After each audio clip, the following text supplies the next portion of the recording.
मैंने बोला इस पत्थर से इस मंदिर का निर्माण किया गया है। पूरी जगह पर पत्थर ही पत्थर थे। अंदर शिवलिंग है।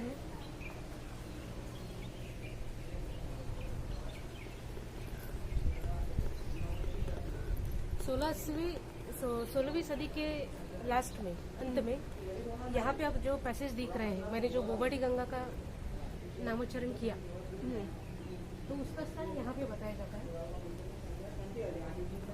यहाँ से आगे बराबर शिव जी का लिंग है। शिव कराटेश्वर स्थित है।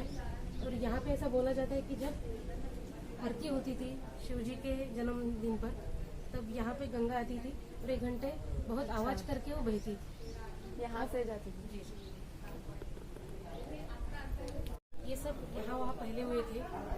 16वीं सदी में सिर्फ पिंड दिख रही थी। अंदर का जो गाभारा है उस पर छत घास थी और सामने नंदी है, वो खुली जगह पर था 16वीं सदी में। उसके बाद 17वीं सदी में कुछ लोगों ने ऐसा बताया कि यहाँ पे गंगा आती थी 17वीं सदी में।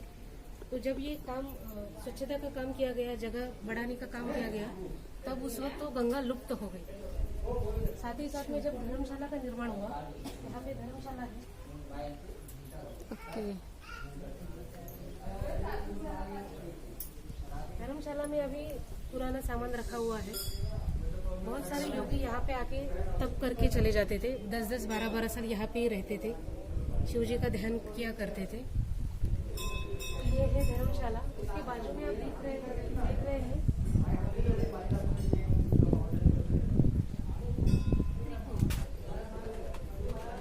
ये पत्थर आपको साक्ष्य देगा कि मंदिर कैसे था।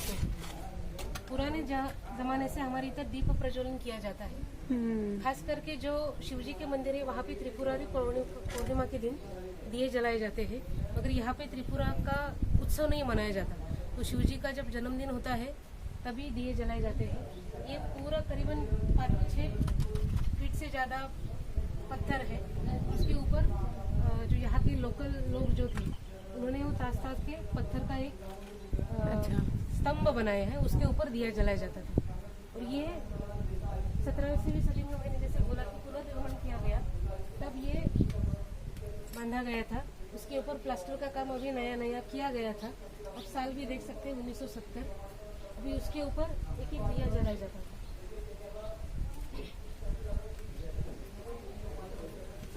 एक दिया जलाया जाता था। आप इसका आकार देख सकते हैं। और एक चीज़ मैं यहाँ पे दोहराना चाहती हूँ, जैसे हम रत्नागिरी तालुका के उत्तरी टोक पर यहाँ पे है, सीधा आप सामने देखेंगे वो गुहागर तालुका है।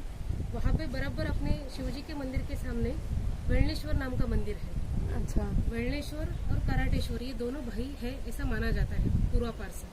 और ऐसा भी कहा जाता था कि गंगा के स्थान पर जब हम खड़े रहेंगे तब वो त्रिपुरारी स्तंभ है, वहाँ पे जो दिए जलते थे वो वहाँ से दिखते थे गंगा के स्थान से। और वहाँ दिया जलाने के बाद यहाँ पे दिया का प्रज्वलन किया जाता था। ओके। इसी भी एक मान्यता है। ये बहुत सारी चीजें लोगों से बातचीत करके, बहुत सारी किताबें पढ़ के हमको मालूम होती है। तो मेरी एक विनती है कि जो अपने यहाँ ऐसे ऐतिहासिक धरोहर है तो उनकी ज़्यादा से ज़्यादा आप जानकारी ले लें। बहुत अच्छी इन्फॉर्मेशन दी है आपने। ये आप देख सकते, देखिए पत्थर से ही बनाया हुआ मजबूती का काम किया गया है।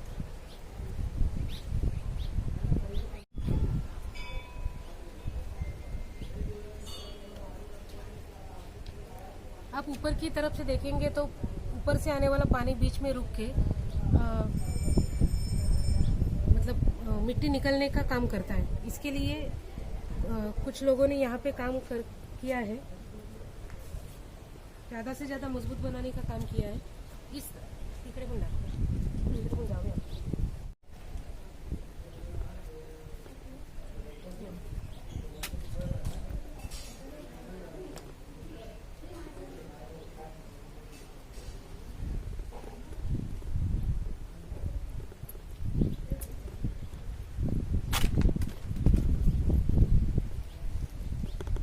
पत्थरों का अंदाजा देख सकते हैं, कितने बड़े बड़े पत्थर त्रिपुर स्तंभ पर जैसे दिए जलाते थे यहाँ पर भी दिए जलाए जाते थे। 3 दीपमाला है उधर।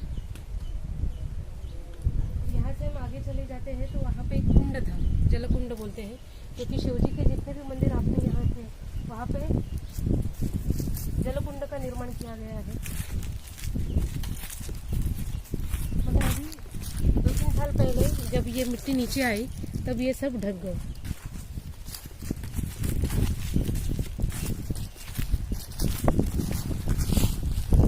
यहाँ पे एक अच्छा कुंड है।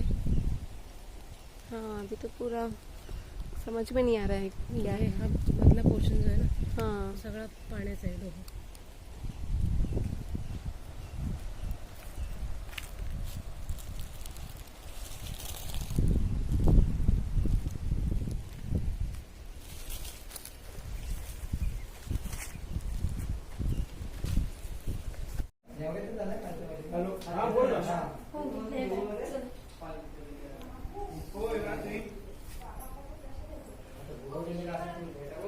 ये कोकण के कारागिरों की खासियत ये है कि पत्थर में जैसे कलाकृति बनती है वैसी लकड़ी में भी बनती है।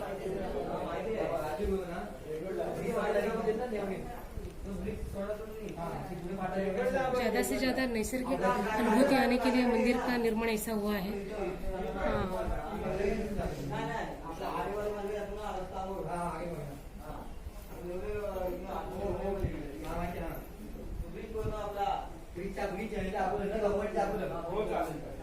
मगर मध्य जो भाग है वहाँ पे हम जाएंगे।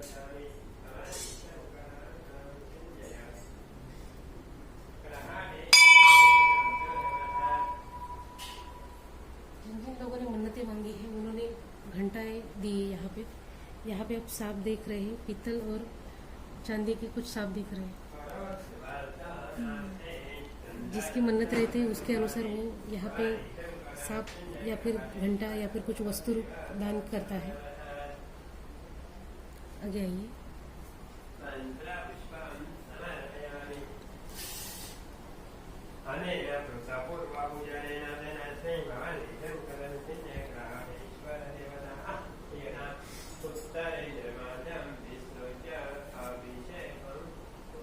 यहाँ पे गुरुजी द्वारा अभिषेक चल रहा है। बहुत अद्भुत नज़ारा हम यहाँ पे देख रहे हैं। मन की पूरी शांति यहाँ पे मिलती है हमें।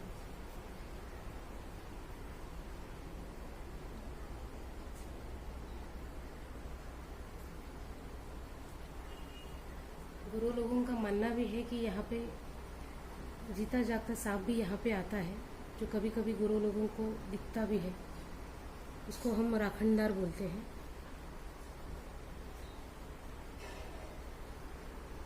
बताना चाहती हूँ कि जो लोग यहाँ पे भाविक यहाँ पे आते हैं, भगवान से प्रार्थना करते हैं और जो कुछ मांगते हो हर एक को मिलता है। यहाँ पे जो गुरु लोग रहते हैं वो अपनी जो प्रार्थना रहती है वो भगवान तक पहुँचाने का काम करते। देखते कैसा ये काम किया जाता है।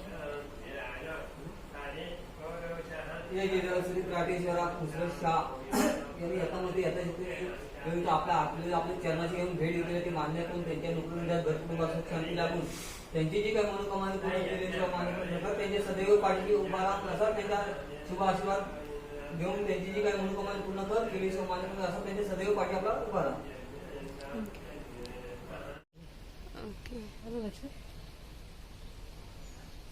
सगळ्यातच आहे।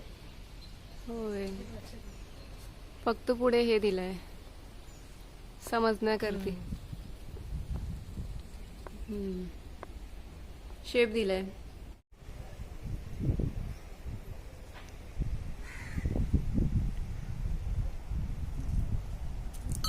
फोटो आमचे काढले काय?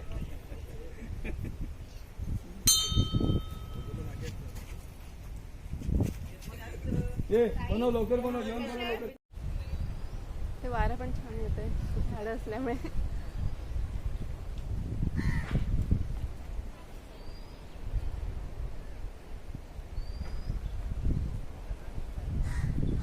पण भारताच्या एका टोकाला आहोत ते खरं सांगशील तर। Last point.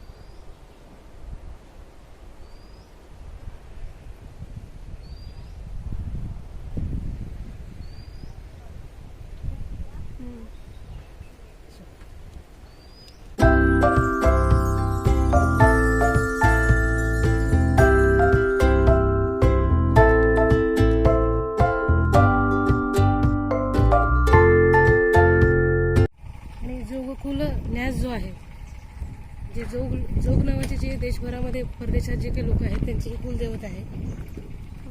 तर हे सर्व लोक वर्षातून किंवा 3 वर्षातून एकत्र येतात आणि इथे स्नेहसंमेलन करतात. अच्छा. त्याचबरोबर जसं की मी घाणेकर बुवांचं नाव घेतलं मगाशी. घाणेकर बुवा हे इथे रामदास स्वामींची तपस्या करायचे आणि इथे मोठ्या प्रमाणात आजूबाजूच्या ज्या शाळा आहेत त्या शाळांची सगळी मुलं इथे येऊन मनाच्या श्लोकांचं पठण करायचे.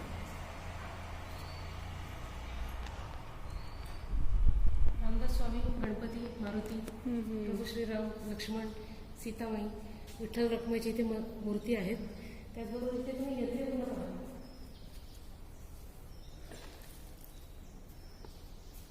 हे यज्ञामध्ये आहुती दिली जायची. ओके.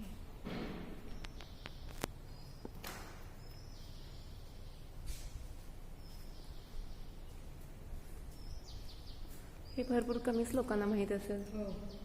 मेन तिथेच लोक जातात. श्रोता हो, जैसे आप देख रहे हैं कि मेरे पैरों के नीचे पत्थर दिख रहे हैं. करीबन 7 फीट चौड़ाई का ये रास्ता है, इसको हम पहाड़ी बोलते हैं. ये पत्थरों से बनी हुई है, पुराने लोगों ने अपने हाथों से बनाई हुई है.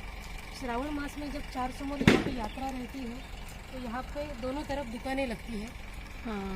4 सोमवार. और साथ ही साथ में आप यहाँ पे एक पेड़ देख रहे होंगे.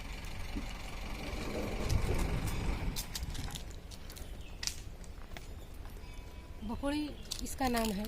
इसके फूल बहुत सुगंधित रहते हैं. और बाजू में आप देख रहे चबूतरा है.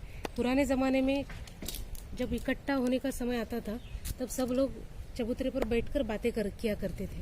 कुछ निर्णय दिया जाता था. ऐसी मान्यता है कि जयगढ़ को और नांदेड़ को एक ऐतिहासिक परंपरा प्राप्त हुई है. यहाँ पे पेशवेकालीन रामशास्त्री प्रभुणे नाम के जो न्यायाधीश थे उन्होंने यहाँ पे एक निवाड़ा भी किया है. रामशास्त्री प्रभुणे, आपको बहुत बड़ी हस्ती थी पेशवेकालीन.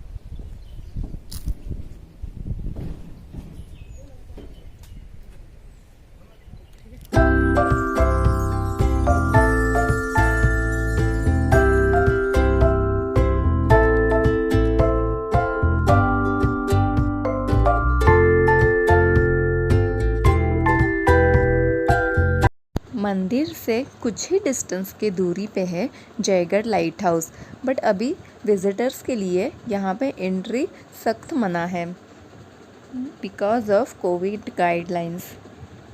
ये कोविड टाइम से किसी एंट्री अलाउड नहीं है. सो लाइट हाउस के इस ब्यूटीफुल व्यू के साथ हमने हमारा आज का व्लॉग यहीं पे कंप्लीट किया. सो फ्रेंड्स, करहाटेश्वर मंदिर की जितनी इन्फॉर्मेशन हमारे पास थी हमने इस ब्लॉग के ज़रिए आप तक शेयर किए. इफ़ आपको ये ब्लॉग अच्छा लगा हो तो चैनल को लाइक, सब्सक्राइब एंड शेयर ज़रूर करना. Thank you for watching.